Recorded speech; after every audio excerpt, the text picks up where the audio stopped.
Hi friends, నేను మీ సుశీలానండి. ఏంటి video ఎక్కడికి వెళ్ళాను అనుకుంటున్నారా? భైరవ నిలయం వెళ్ళానండి. ఇది తమిళనాడులో ఉంది. అసలు ఈ టెంపుల్ చాలా ఫేమస్ అంట. నేను గతంలో 3 సంవత్సరాల క్రితం వెళ్ళాను, మళ్ళీ ఇప్పుడు వెళ్ళాను. ఇక్కడ మేము గుమ్మడి దీపాలు కూడా వెలిగించాం. అయితే ఈ భైరవ నిలయం అనేది చాలా ఫేమస్ అని చెప్పాను కదా. ఎక్కడెక్కడి నుంచో వస్తారండి చూడటానికి. నేను గతంలో వెళ్ళినప్పుడు పెద్దగా కన్స్ట్రక్షన్ ఇంకా అవ్వలేదు. ఇప్పుడు కన్స్ట్రక్షన్ అయితే చాలా వరకు 90% అయిపోయింది. ఒక 10% ఇంకా అవుతుంది. భైరవ నిలయం అన్నందుకు ఇక్కడ దత్తాత్రేయుడే మనకి ఎదురుగా కనిపిస్తాడు. చక్కగా చూసారా డమరకం, అక్కడ కూడా భైరవ స్వామి విగ్రహమే ఉంది దాని మీద. అలాగే ఎదురుగా మనకి ఇక్కడ నందీశ్వరుడు ఈ మెట్లెక్కి వెళ్తే నందీశ్వరుని చెవులో మనం చక్కగా మన కోరికను విన్నవించుకోవచ్చు. ఇక్కడి నుంచి చూస్తే లోపలున్న శివలింగం శివయ్య కనిపిస్తాడండి. ఇప్పుడు నేను టెంపుల్లోకి ఎంటర్ అవుతున్నాను. మా అత్తని చూపించాను కదండి, తనకి విపరీతమైన దైవభక్తి అన్నమాట. అయితే లోపల శివయ్య చూసారా ఎంత బాగుందేనండి. కొద్ది చూడాలనిపించింది. అక్కడ చాలాసేపు ఉన్నాను నేను.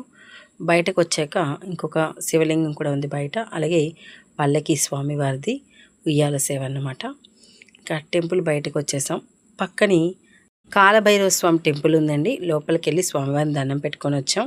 అలాగే మా మేనత్త వాళ్ళ కొడుకు వాళ్ళ కోడలు మేమంతా కూడా స్వామివారిని దర్శించుకున్నాక బయటకు వచ్చాం. స్వామివారిని చూసారో చూపిస్తున్నాను. ఇక్కడ కాలభైరవునికి కుక్కలు బాగా ఆయన దగ్గర దత్తాత్రేయుల రూపంలో ఉంటాయంటారు. ఇక్కడ చాలా ఉన్నాయండి. దేవరాజ సేవ్యమాన పావనాద్రి పంకజం వ్యాలయజ్ఞ సూత్రమిందు శేఖరం కృపాకరం నారదాది యోగి బృంద వందితం దిగంబరం కాశికాపురాదినాథ కాలభైరవం భజే. నేను రోజు కూడా కాలభైరవ స్వామిది యొక్క ఈ పద్యాన్ని చదువుతూ ఉంటాను. అది నాకు అక్కడికి వెళ్ళగానే నోటికి వచ్చేసిందండి. కాకపోతే అంత చదవలేను కాబట్టి జస్ట్ 1-2 ముక్కలు చదివాను అనమాట మీ అందరి కోసం. అలాగే భగవంతుడిని స్మరించుకున్నాను కూడా. మరి ఇక్కడైతే వినాయకుడి టెంపుల్ కూడా చాలా బాగుంది. దర్శించుకొని బయటకు వస్తే చుట్టూ టెంపుల్ ఇంకా కొంచెం ఎక్కడో 10% కన్స్ట్రక్షన్ జరుగుతుంది అన్నాను కదా. ఈయన దక్షిణామూర్తి అండి. పక్కనే మరో టెంపుల్ వరాహలక్ష్మీనరసింహ స్వామి టెంపుల్ ఉందండి. మరి ఇక్కడ శివుడికి ఎవరి చేత్తో వాళ్ళు నీరు వేస్తూ స్వామిని ఇలా తలుచుకుంటే చాలా మంచి జరుగుతుందంట.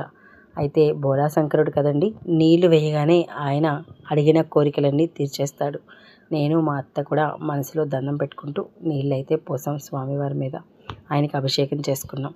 నిజంగా చాలా సంతోషంగా అనిపించింది. ఇలా స్వయంగా మనం చేసుకోవడంలో ఉన్న ఆనందం మాటల్లో చెప్పలేం. మీరేమంటారు? టెంపుల్కి వేలాది మంది రోజుకి వచ్చి వెళ్తూ ఉంటారని అందరూ చెప్పుకోగా విన్నాం. అలాగే నేనైతే సెకండ్ టైం వెళ్ళానండి.